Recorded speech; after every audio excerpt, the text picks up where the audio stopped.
జనసేన అధ్యక్షుడు పవన్ కళ్యాణ్ రాటుతేలారు. సరికొత్త రాజకీయ సమీకరణాలకు తెరతీస్తూ పార్టీని బలోపేతం చేసే దిశగా అడుగులు వేస్తున్నారు. పార్టీని ఒక సామాజిక వర్గానికే పరిమితం చేయకుండా అందరినీ కలుపుకుపోతూ తాను అందరివాడు అన్న పేరు తెచ్చుకునే ప్రయత్నంలో ఉన్నారు.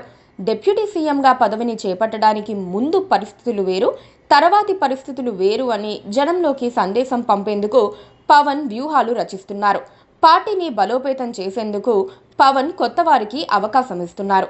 రాజకీయాల్లోకి ఇటీవలే వచ్చిన వారిని ఆహ్వానించటం ఒక వంతైతే, వేరే పార్టీలో శక్తిమంతులుగా పేరు పొందిన సీనియర్లకు గాలం వెయ్యటం మరో వంతు అని జనసేన వర్గాలే చెబుతున్నాయి. కూటమి బలపడాలి, కూటమిలో మిగతా పార్టీల కంటే తాము ఎక్కువ బలంగా ఉండాలి, విపక్ష వైసీపీ పూర్తిగా బలహీనమైపోవాలి. ఇది పవన్ కళ్యాణ్ త్రిసూత్ర పథకం. ఇందుకోసం తమకు మొదటి నుంచి ఉన్న బలం సరిపోదు, బయటి వారిని తమవారుగా మార్చుకుంటేనే అది సాధ్యమని పవన్ గుర్తించారు. అందుకే 10 నెలలుగా చేరికలకు ఊపునిచ్చారు. ఎప్పుడు అవకాశం వస్తే అప్పుడు నేతలను చేర్చుకుంటున్నారు.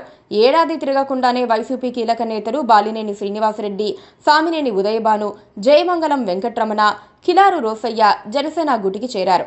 కూటమి నాయకత్వ పార్టీ అయిన టీడీపీలో చేరకుండా వాళ్ళంతా జనసేనలోకి వచ్చారంటే పవన్ వ్యూహం ఎలా ఉందో అర్థం చేసుకోవచ్చు.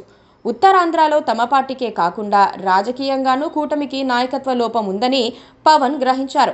10 మందిని చేర్చుకుంటే టీడీపీ కంటే తామే మెరుగ్గా ఉంటామని కూడా ఆయన నిర్ణయానికి వచ్చారు. ఈ క్రమంలో మాజీ మంత్రి బొత్స సత్యనారాయణ పేరు పవన్ కళ్యాణ్ మదిలో మెదిలిందే. వివాదరహితుడైన సత్యబాబు విధానాల పరంగా కూటమిని విమర్శిస్తారే తప్ప గీత దాటరన్న పేరు కూడా ఉండటంతో ఆయన్ను చేర్చుకోవడంలో తప్పు లేదని పవన్ భావిస్తున్నారు. తూర్పు కాపు సామాజిక వర్గానికి చెందిన బొత్స కులం పరంగానూ జనసేనకు పనికొస్తారని పార్టీ వ్యూహకర్తలు పవన్ వద్ద ప్రస్తావించినట్లుగా చెబుతున్నారు. ఉత్తరాంధ్రలో ముఖ్యంగా ఉమ్మడి విజయనగరం జిల్లాలో బొత్సకు మంచి పలుకుబడి ఉంది. నిన్న మొన్నటి దాకా ఆయన కుటుంబంలో 4-5 పదవుల్లో ఉండేవారు. ఎవరితోనైనా కలిసిపోతూ ఎవరితోనైనా స్నేహం చేయగల బొత్స ఇప్పుడు మండలిలో వైసీపీ నాయకుడిగా ఉన్నారు. పైగా వైసీపీ నేతలపై కేసులు నమోదవుతున్నా బొత్సను మాత్రం కూటమి ప్రభుత్వం వదిలేసిందే.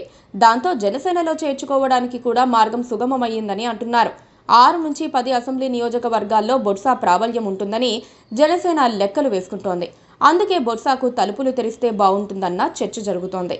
బొత్స మనోగతం ఏంటన్నది ఇప్పుడు ప్రశ్న. పార్టీలు మారటం బొత్సకు కొత్తేమీ కాదు. వైసీపీలో ఆయనకు తిరుగులేదు. ఓడిపోయిన వెంటనే జగన్ ఆయన సీనియారిటీని గౌరవిస్తూ ఎమ్మెల్సీ ఇచ్చి మండలిలో పార్టీ నేతగా ప్రకటించారు. అందుకే జనసేన నుంచి లోపాయకారిగా వచ్చిన ప్రతిపాదనపై బొత్స ఇంకా స్పందించలేదని అంటున్నారు. Please subscribe